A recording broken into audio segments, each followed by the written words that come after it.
श्रीमद्भागवतम दशम स्कंद अध्याय संख्या सप्तविंशोध्याय 27वां अध्याय शुरू हो रहा है दशम स्कंद का। तो इस अध्याय में जो पूर्व कथा हमने श्रवण करी, इंद्र का मान भंग हुआ, गिरिराज जी की महिमा स्थापित करी भगवान ने। 7 दिन 7 रात तक गिरिराज जी को धारण करके रखा। जब सांवर्तक नामक मेघ का पानी भी खत्म हो गया, सब कुछ नष्ट हो गया उनका, तो वो भी वापस चले गए। इंद्र जो है वो भी थक हार करके स्वर्गलोक को चले गए, डर के भयभीत होकर के। और कृष्ण जो है सारे ब्रजवासियों को लेकर के गिरिराज जी की तलहटी से बाहर आ गए और सब अपने अपने घर को चले गए। सब कृष्ण का गुणगान गा रहे हैं, सबका मंगल हुआ। बाद में ब्रजवासियों ने 26वें अध्याय में हमने कथा श्रवण करी, ब्रजवासियों ने चर्चा की है। उस समय तो उनको कुछ लगा नहीं, लेकिन बाद में सोचने लगे कि इतना छोटा सा बालक 7 दिन 7 रात तक कैसे गिरिराज जी को धारण कर सकता है। तो यहाँ पर हमने विश्वनाथ चक्रवर्ती बाद जी की टीका पढ़ी कि आज तक इतने असुरों का वध हुआ, इतना कुछ हुआ, हर बार ब्रजवासी सामंजस्य कर लेते थे, कभी भी उन्होंने कृष्ण को भगवान नहीं माना। यहाँ पर लेकिन आज गिरिराज गोवर्धन धारण लीला में क्या ब्रजवासियों के मन में कृष्ण का ऐश्वर्य आ गया, इसीलिए वो इस प्रकार की चिंता कर रहे हैं कि क्या कृष्ण भगवान है। फिर वहां पर उन्होंने बहुत चीजें बताई, लास्ट में यही बताया कि इसका कारण ये नहीं है कि ब्रजवासी के मन में भाव आ गया ये कृष्ण भगवान है। ब्रजवासी कृष्ण को अपने गोद का जना बालक ही समझते हैं कि इसका यहाँ जन्म हुआ है। ये इस प्रकार की भावना आने का कारण कृष्ण ही है, भगवान की प्रेरणा से ही ऐसा हुआ है। फिर नंद बाबा ने सबका समाधान कर दिया। तो नंद बाबा के पास गए तो नंद बाबा ने कहा जब इसको भूख लगती है, जब ये चोरी करता है, जब ये माखन खाता है, जब ये झूठ बोलता है, तब ये भगवान कैसे हो गया। भगवान को तो भूख लगती नहीं, भगवान तो झूठ बोलते नहीं, उनको तो सत्य स्वरूप बताया गया है शास्त्रों में। इस तरह से सारे ब्रजवासी ने कहा हाँ बात तो सही है, और सबका जो है समाधान कर दिया नंद बाबा ने, और सब लोग अपने घर को आ गए। अब ये 27वें अध्याय में, सप्तविंशो अध्याय में आगे सुखदेव गोस्वामी कथा वर्णन कर रहे हैं कि भी इंद्र का क्या हुआ जब घर चला गया। जब इंद्र स्वर्ग चला गया तो देवराज इंद्र की क्या स्थिति हुई है, क्योंकि उन्होंने कोई छोटा मोटा कार्य नहीं करना चाहा था, वो ब्रज को नष्ट करना चाहते थे। सांवर्तक नामक मेघ जो प्रलयकालीन बादल है वो बुलाए गए थे पूरी ब्रजभूमि को ध्वंस करने के लिए। तो एक तरह से ये कृष्ण के महाशत्रु जैसा कार्य इंद्र ने किया, करना चाहा। तो इंद्र की वहां सरोज में जाकर के क्या गति हुई, क्या वो वहां पर जो स्वर्ग में अप्सराएं हैं उनका गान नृत्य देख करके उसमें ही व्यग्न हो गए, मस्त हो गए, या फिर कहीं और गए, क्या उनकी दशा हुई। तो ये सारा कुछ वर्णन इस अध्याय में है। सुरभि को लेकर के आना इंद्र का और कृष्ण का अभिषेक करना। तो हमने जो गिरिराज जी की परिक्रमा की थी उसमें हमने श्रवण किया था कि बड़ी परिक्रमा में सुरभि कुंड है, गोविंद कुंड पे ठाकुर जी का अभिषेक किया इंद्र ने, और एरावत कुंड है जो आकाश गंगा का जल लाया गया था एरावत हाथी की सूंड में, जिस गंगा जल से ठाकुर जी का अभिषेक हुआ है, जो कि गोविंद कुंड में पधार गया गंगा जल जाकर के सारा वो ठाकुर जी के अभिषेक का जल। तो वो सारी कथा हमने सुनी थी लीला थली के दर्शन करते समय। अब हम उसको श्रीमद् भागवतम के अनुसार श्रवण करते हैं। श्री सुखदेव गोस्वामी कहते हैं, परीक्षित, जब भगवान श्री कृष्ण ने गिरिराज जी को धारण करके मूसलाधार वर्षा से ब्रजमंडल को बचा लिया, तब गोलोक से गो माता सुरभि और स्वर्ग से देवराज इंद्र श्री कृष्ण के समीप आए हैं। अब इसकी टीका की है आचार्यों ने कि ऐसे कैसे हुआ था, सुरभि कहाँ से आई, देवराज इंद्र क्यों सुरभि को लेकर के आए, क्या इसके पीछे कारण है। तो यहाँ बता रहे हैं इस 27वें अध्याय में जो इंद्र डर गए हैं भयभीत इंद्र के द्वारा कृष्ण की स्तुति और उस पर कृष्ण की कृपा, सुरभि के साथ मिलकर के इंद्र का द्वारा कृष्ण का अभिषेक, और कृष्ण को एक नया नाम दिया था इंद्र ने, जिसका जो नाम दिया था वो था गोविंद। गोविंद नाम का प्रकाश जो है उसका वर्णन हुआ है। ठाकुर जी का ये गोविंद नाम अभी तक लीला के अनुसार नहीं था, कहीं भी आया नहीं। अब इंद्र कृष्ण को गोविंद नाम दे करके जाएंगे। अब यहाँ पर जो बता दिया श्लोक में, गोलोकाद व्रजतः, तो ये गोलोकात जो शक्र अर्थात देवराज इंद्र जो है गोलोक से सुरभि को लेकर के आए हैं। तो ये कौन सा गोलोक है, इसकी टीका में श्री विष्णु चक्रवर्ती पाद जी लिखते हैं कि पहले जो इंद्र है वो ब्रह्मा जी के पास गए थे। ब्रह्मा जी के पास गए तो ब्रह्मा जी ने आज्ञा दी थी कि तुम जाकर के सुरभि के पास जाओ और वहां से उनको साथ लेकर के फिर भगवान का अभिषेक करना, तुम्हारी सुरभि गाय सहायता करेगी, क्योंकि भगवान को गाय बहुत प्यारी है। ब्रह्मा जी ने बहुत सारी चीजें बताई थी, आगे हम श्रवण करेंगे। यहाँ पर विष्णु चक्रवर्ती पाद जी शॉर्ट में बता रहे हैं। तो वहां बता रहे हैं कि ब्रह्मा जी के आदेश के अनुसार ही इंद्र गोलोक से सुरभि को लेकर के गए थे। तो यहाँ पर कहते हैं गोलोक का अर्थ क्या है, ये गोलोक कौन सा गोलोक है? एक तो गोलोक जहां पर कृष्ण वास करते हैं, नित्य गोलोक धाम भगवान का जो सबसे ऊपर है, तो वो गोलोक नहीं है ये। उस अपराकृत वैकुंठ धाम में कभी भी इंद्र का प्रवेश नहीं हो सकता। वहां पर रहने वाली सुरभि गाय जो है अपराकृत, उसका संग लाभ करना इंद्र के भाग्य में नहीं है, कभी भी इंद्र के लिए संभव नहीं है। तो ये कौन से गोलोक की बात है? कहते हैं ब्रह्मलोक के ऊपर भी एक गोलोक है जहां पर गाय रहती हैं, वो भूम गोलोक के नाम से विख्यात है। तो वहीं पर इंद्र गए हैं जहां से गाय को लेकर के आए हैं। तो यही बताया यहां पर। आगे बताते हैं, भगवान कृष्ण की अवज्ञा करने के कारण इंद्र बहुत ही लज्जित हो रहे थे। इसलिए जब भगवान श्री कृष्ण गोवर्धन पर्वत के निकट एकांत में बैठे थे, तब इंद्र उनके समीप गए और अपने सूर्य के समान तेजस्वी मुकुट से भगवान के पदार बिंदों का स्पर्श किया है इंद्र ने। तो यहाँ पर इंद्र ने प्रणाम किया है और यहाँ पर कृष्ण का यह विचार कौन सा, गोवर्धन धारण करके जब ब्रजवासियों की रक्षा की है, कृष्ण क्या विचार कर रहे हैं कि हाय हाय, ये इंद्र के वज्र के प्रहार से ना जाने मेरे ब्रज के जो गिरिराज गोवर्धन हैं उनके कितने ही टुकड़े हो गए होंगे। तो इसलिए गोवर्धन के दर्शन की लालसा से, अभिलाषा से अकेले ही कृष्ण गिरिराज जी के निकट आए थे। इंद्र ने अकेले में ही कृष्ण को यहाँ पर पाके उसकी उचित अवसर जान करके बात की। देखो, कभी किसी से कोई गलती हो जाए कोई बड़े व्यक्ति के प्रति, वो उनसे मिलने जाए, उसके सारे लोग खड़े हो तो फिर माफी मांगना मुश्किल हो जाता है। वो व्यक्ति कहीं हमें अकेला मिल जाए तो थोड़ी आसानी हो जाती है बात करने में, जल्दी जल्दी व्यक्ति बात कर लेता है थोड़ा।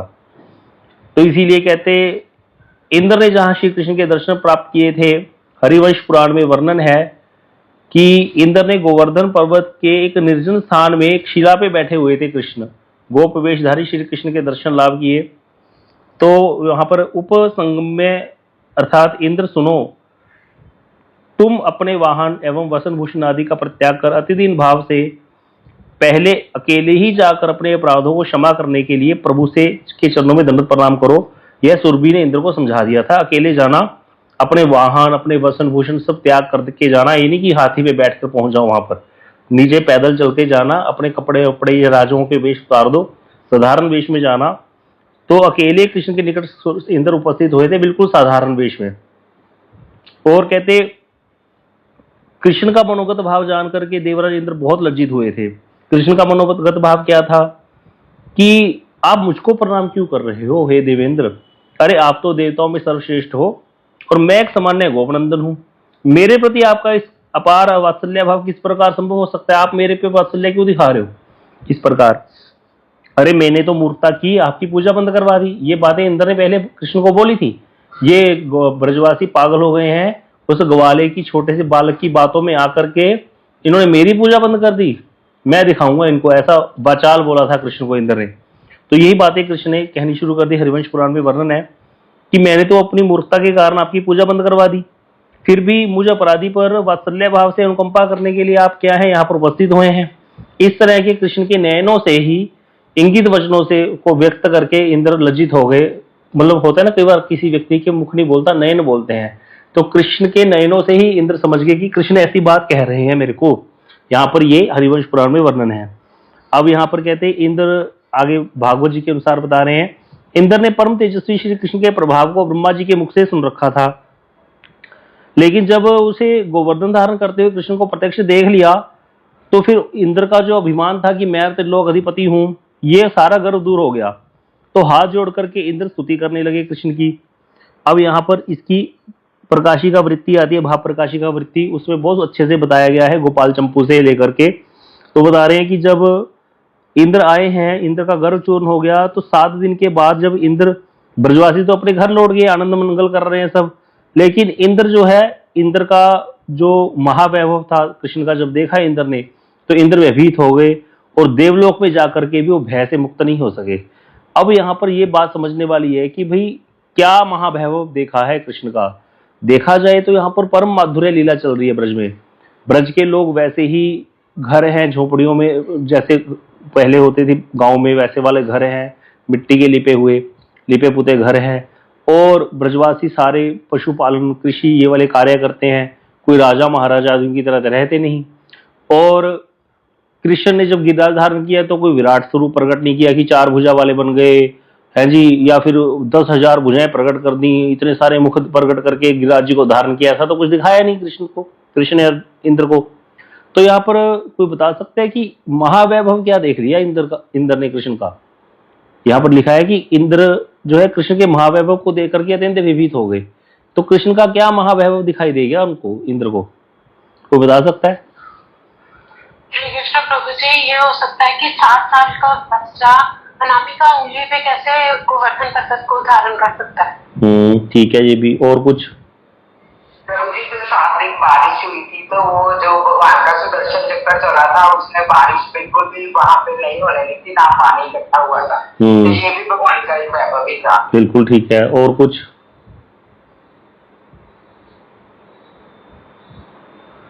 बताओ कुछ। ब्रज की कथा तो बहुत सारी है।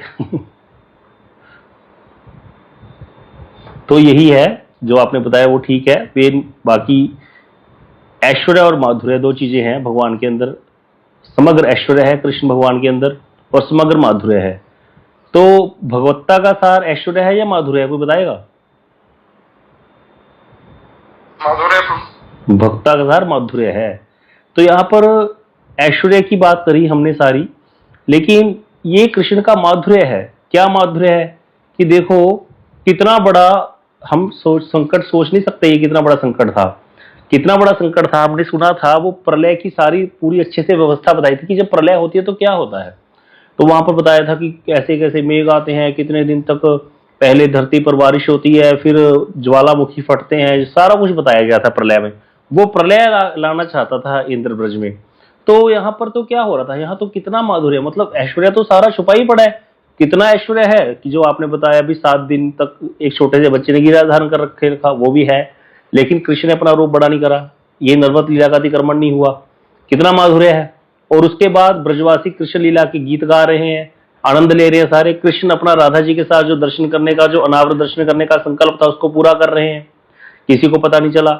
और सारी माधुर्यमय लीला वैसी की वैसी चल रही है। कितना माधुर्य, कितना माधुर्य, इतना माधुर्य प्रबल है कि ऐश्वर्य एक तिनके की तरह, जैसे दूध में, उबलते दूध में एक तिनका दिखता है, कई बार खीर बनाओ तो वो तिनका पकड़ने में नहीं आता, थोड़ी थोड़ी देर बाद कहीं दिखता रहता है। उसको जितना मर्जी कड़छी के द्वारा पकड़ने की चेष्टा करो लेकिन वो हाथ में नहीं आता।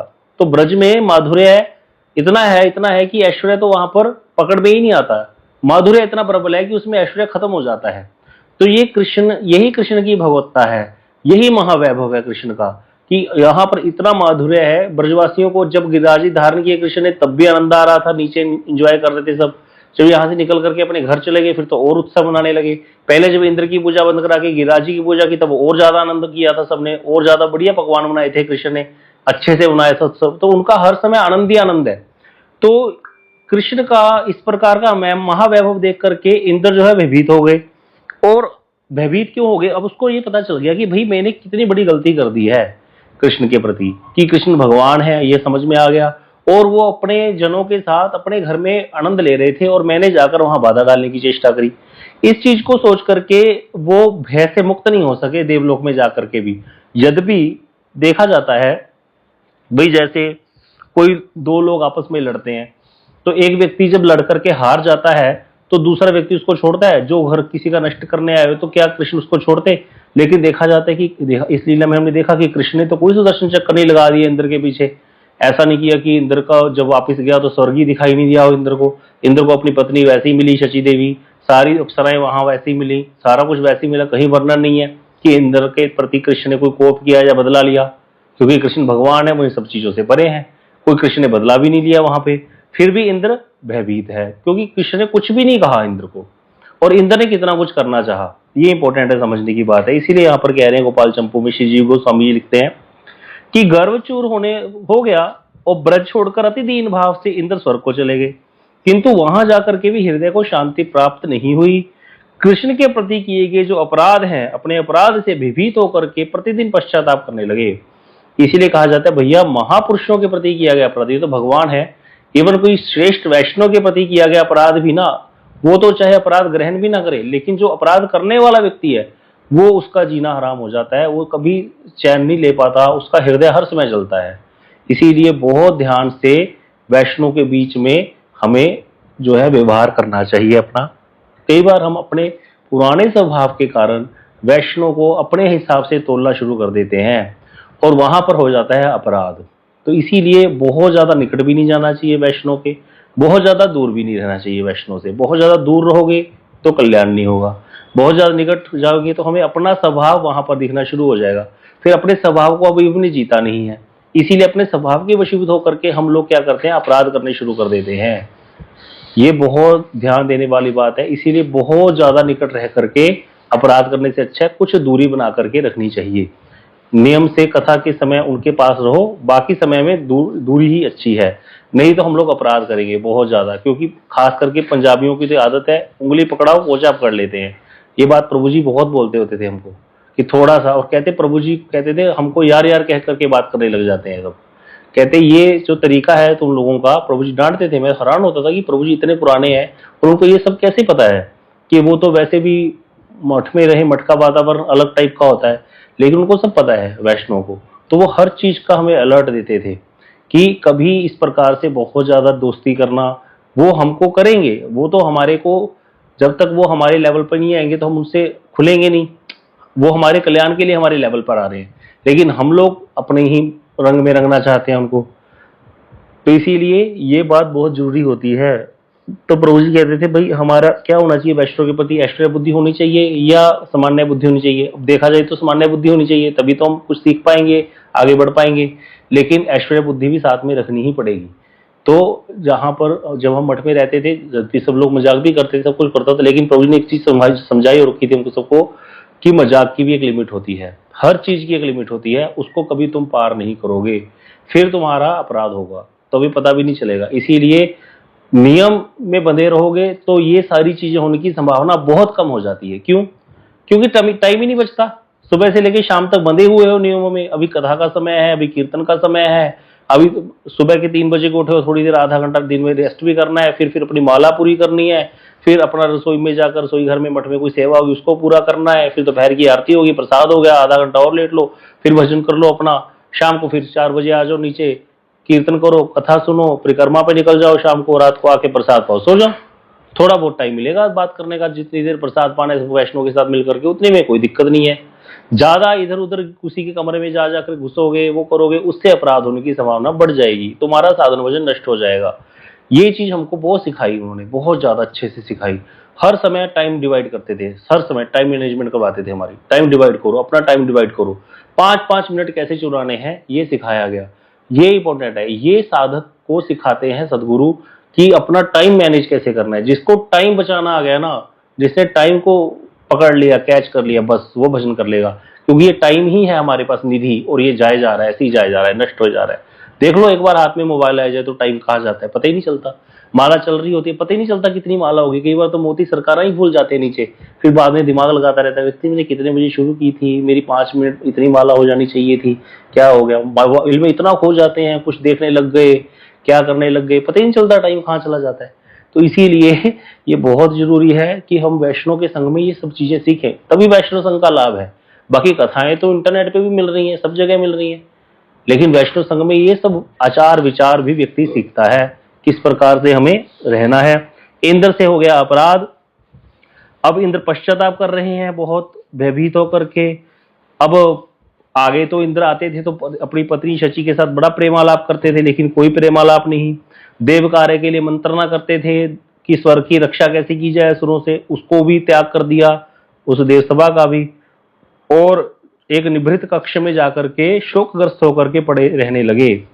अब ऐसी स्थिति देख करके देवता जो है वो परेशान हो गए। उन्होंने जाकर के ये स्थिति गुरुदेव बृहस्पति जी को बताई कि देवराज इंद्र तो बड़े ही दुखी हुए पड़े हैं, अंदर बैठे हैं शोकोप भवन में।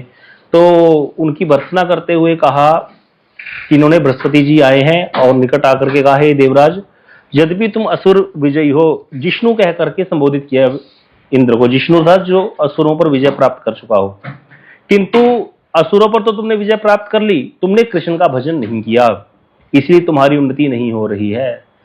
जब तक कोई व्यक्ति कृष्ण का भजन नहीं करेगा, भगवान का भजन नहीं करेगा, कभी नहीं हो सकता कि वो यहां से निकल जाए।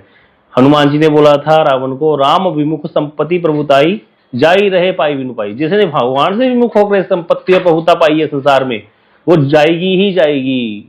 जिसने राज्य पा लिया भगवान से विमुख है, वो जाएगा ही जाएगा। और कहते हैं रामचरण पंकज धरहु, लंका अचल राज तुम करहु। ठाकुर जी के चरणों को हृदय में धारण कर लो, अचल राज्य मिल जाएगा। लंका कभी जाने वाला नहीं है, जो अचल मतलब जो जाएगा ही नहीं कभी, परमानेंट वो स्थान प्राप्त होगा। वैष्णव को वो स्थान प्राप्त होता है। इसीलिए कहते हैं चंद्रमा के बिना कभी वनस्पति को भी जीवन रक्षा नहीं हो सकती वनस्पति के। तुमने सहस्त्र तुम्हारे नेत्र हैं, उसको युक्त होकर के भी तुम नेत्रहीन हो। इसमें कोई कारण नहीं है विस्मय का कि क्योंकि तुम देवराज हो। स्वर्ग का राज्य, अतुलित ऐश्वर्य होने पर भी, सहस्त्र नयन होते हुए भी तुम नेत्रहीन हो। तो फिर बृहस्पति जी गुरुदेव जब समझा रहे हैं, ऐसे गाली दे रहे हैं, तो उन्होंने कहा, देवराज ने कहा, गुरुदेव मैंने ब्रजभूमि को विध्वंस करने की चेष्टा की है, जो ऐसा दुस्साहस किया है यथार्थ रूप में विषम, अन्याय और नितांत अविवेकपूर्ण कार्य मेरे से सिद्ध हुआ है। आप मुझे कृपा करके उपदेश प्रदान करें कि मेरे इस अपराध का मोचन किस प्रकार होगा। मेरे मन को बिल्कुल भी जो है चैन नहीं है, मैं व्यथित हूं। तो यहाँ पर देवराज की प्रार्थना सुनकर के बृहस्पति जी को दया आ गई। उन्होंने कहा, देवराज एकमात्र ब्रह्मा जी ही इस विपत्ति में तुम्हारी जो है तुम्हें सत्य परामर्श दे करके तुम्हारा कल्याण कर सकते हैं। शीघ्र, अति शीघ्र उनके निकट जाओ। फिर गुरुदेव बृहस्पति के आदेश से देवराज ब्रह्मलोक में गए हैं। ब्रह्मा जी को विस्तृत रूप से सारी बात बताई और देवराज की मुख से सारी वाणी सुनकर ब्रह्मा जी ने कहा, हाय हाय, तुमने इतने बड़े इंद्र होकर के भी, विविधापति होकर के भी अबुद्ध की भांति कार्य किया है। तुम्हें यह प्रतिकार विहीन कार्य तुमसे ये हो गया है। तुम्हारे इस अपराध की बात सुनते ही विज्ञ व्यक्ति जो है भयभीत होकर के कान बंद कर लेंगे। इतना बड़ा गलत कार्य तुमसे हो गया। अब ब्रह्मा जी अपनी बीती सुनाएंगे इंद्र को, जो ब्रह्म मोहन लीला हुई थी उस समय क्या एक्सपीरियंस हुआ था। जब कोई व्यक्ति कहीं से गिरा होता है, उससे जो गलतियां हुई थी, फिर उससे जैसे वो निकला होता है, वो सारी तरीके फिर वो दूसरे व्यक्ति को बताते हैं जब कोई दूसरा गिर जाए। तो ब्रह्मा जी अपनी सारी कथा सुनाएंगे इंद्र को, व्यथा सुनाएंगे सारी, और फिर तरीका भी बताएंगे निकलने का। तो ये कथा हम कल श्रवण करेंगे आगे की। इस तरह से इंद्र जो है वो ब्रह्मा जी के पास पहुंच गए हैं कथा के अनुसार। आगे की कथा हम कल श्रवण करेंगे। गौर प्रेमानंदे हरि हरि बोल। वांछा कल्पतरुभ्यश्च कृपा सिंधुभ्यो पतितानां पावनेभ्यो वैष्णवेभ्यो